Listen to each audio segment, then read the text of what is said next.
So I found the builder's plate, Carolyn. 19. It's almost like a blood transfusion. The oils, that's what the wood wants. It doesn't want epoxy. It wants something that stays soft and soaks into the wood cells that's left.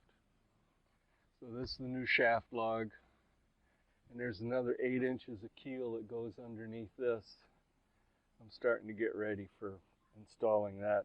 But first you got to make the pattern.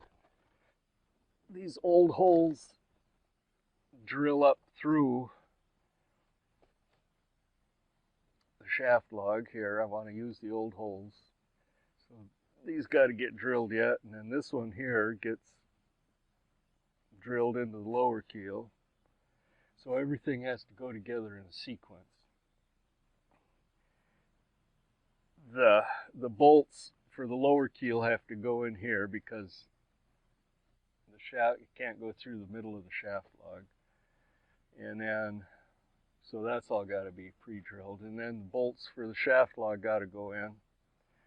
And then you got to all kind of sandwich it together at one time and keep the alignment fairly accurate. All right, so we found a little bit of rot up here in the end of the frames, down by the keel.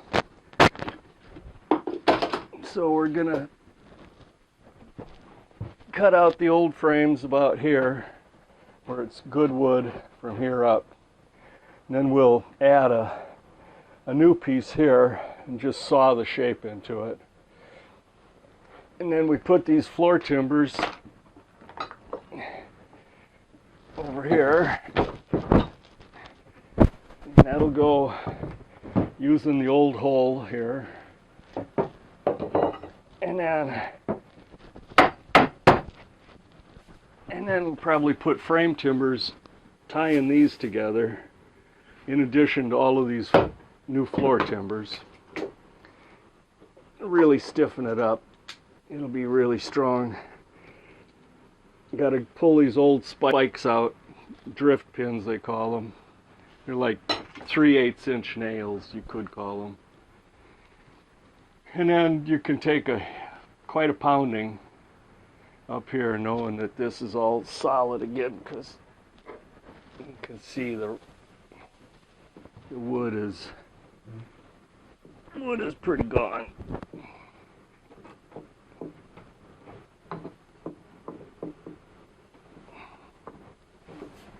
Should tear it apart by hand if I had to. Then we'll put a new bunk in here, and any changes you want to make. I want to put improve the battery box area, make it watertight, so if the bilge fills up with water, it won't get the batteries wet. And then all the engine beds, everything is cut and fit and ready, and then the fastening will happen all at the same time, and as everything falls together in a order it's meant to. Steel fastenings out of the stem and the stem knee and the forefoot. This is the forefoot, and then the keel is underneath here.